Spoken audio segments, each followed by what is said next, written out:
Hello ladies and gentlemen, and welcome to my channel. This is Captain Frank Hawks and we are in Star Citizen. Today we're going to be talking about depressurization and degrees of separation from depressurization.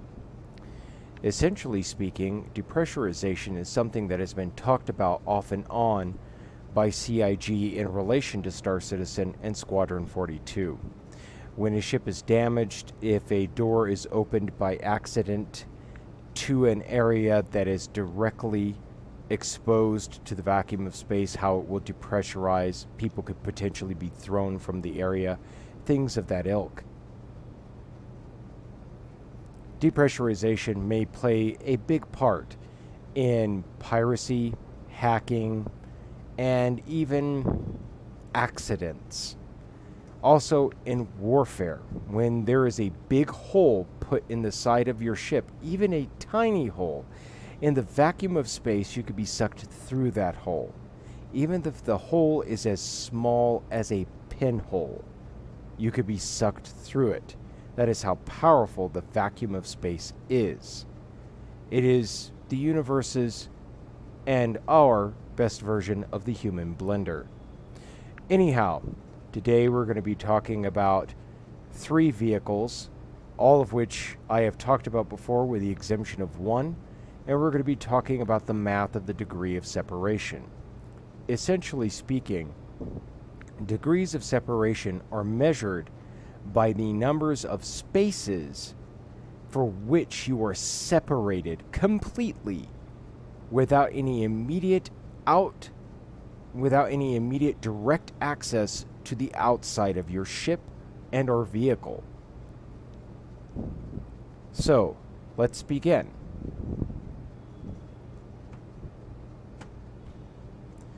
Today, we have the Ursa rover, which I have yet to do a review on, and we will be talking about, if you can call them reviews.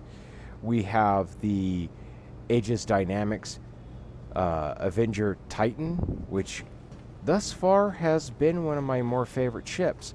And we have the Misk Freelancer, and we will be talking about all of them.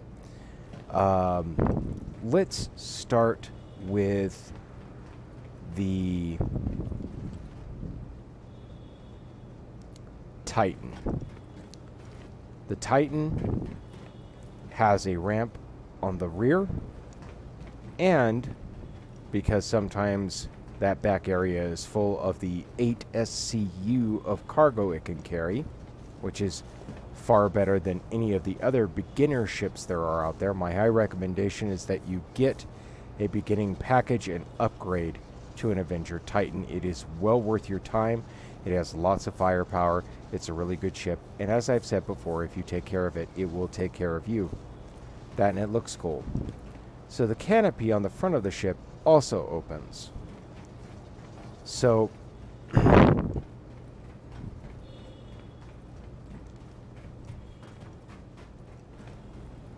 this area counts as a 0. This area, sorry for the damaged state, I can't do anything about that, because it has a door on both sides, which really should not be automatic in any capacity. You should have to actuate them. Constitutes a 1. If you're laying in that bed, both doors are shut, you have 1 degree of separation from the vacuum of space.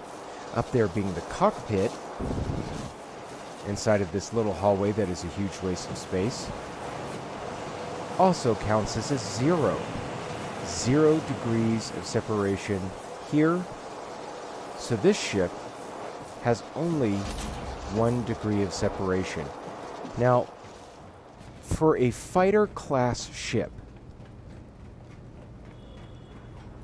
which is what I would call this is a glorified large fighter with multi-role potential. You could use this as an exploration shuttle. It goes very fast, and I mean very fast. This ship has plenty of armaments. It has 3 hard points for guns. It has 2 missile racks that hold 2. I'm going to try to upgrade that here in the future. I would like them to hold 4 each. That would be pleasant. and it has 1 degree of separation, which you are not going to find on many other fighters. Perhaps the Mustang Beta, because it has an entire room towards the rear of the ship. And I've seen the upgraded version, and I would constitute that as a degree of separation from the vacuum of space. And in a fighter class vehicle, if you have that degree of separation, then you're sitting pretty.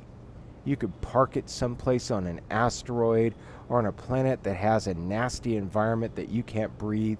You could take off your spacesuit, you can lay down, you could be comfortable, and you can relax in that 1 degree of separation. And for a fighter class ship, that is awesome. That is amazing, because you will not find that on 9/10 of other vehicles. Fighters, excuse me.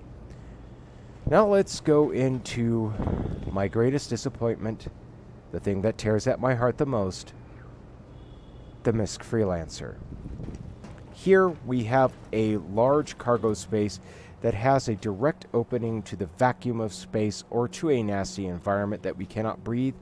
This right here constitutes as a 0. Now we enter into this area, and I know what you're saying to yourself. It's got 2 doors on either side. Sure, they automatically open, but this counts as a degree of separation. No, it doesn't. It's got a manhole on the top of the ship where it absolutely does not belong. It has no business being there in any capacity at all whatsoever. Let's move forward. Again, you might be thinking to yourself, hey, we're in an enclosed area. This is the living area. We're good here, right?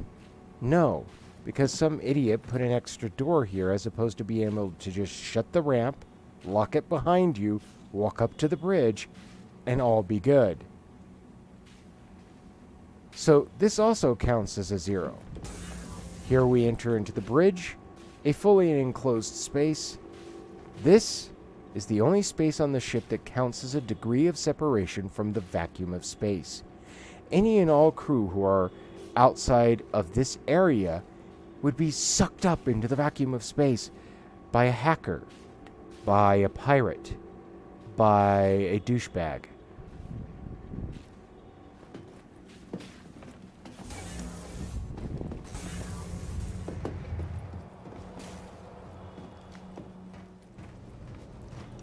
A ship on the scale and level of the MISC Freelancer deserves to have 3 degrees of separation.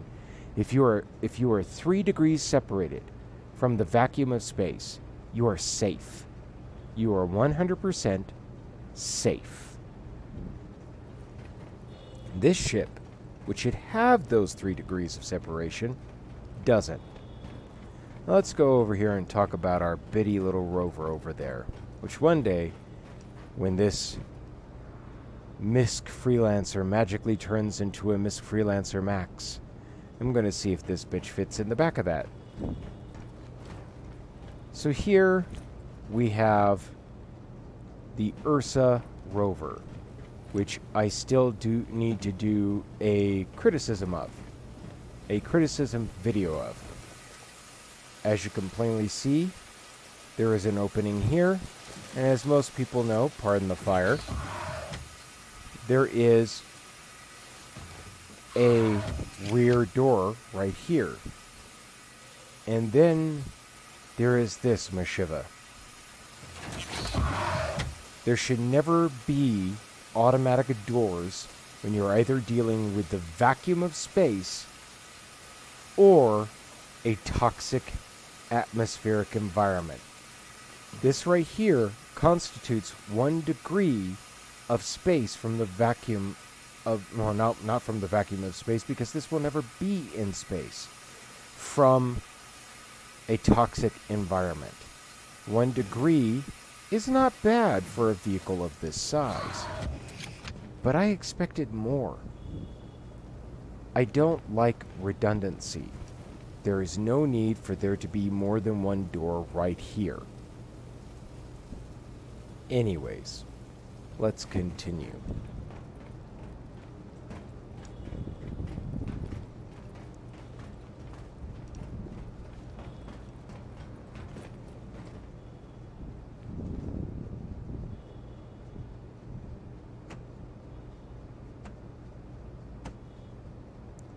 What these ships need is their due respect. What these vehicles need are their due respect.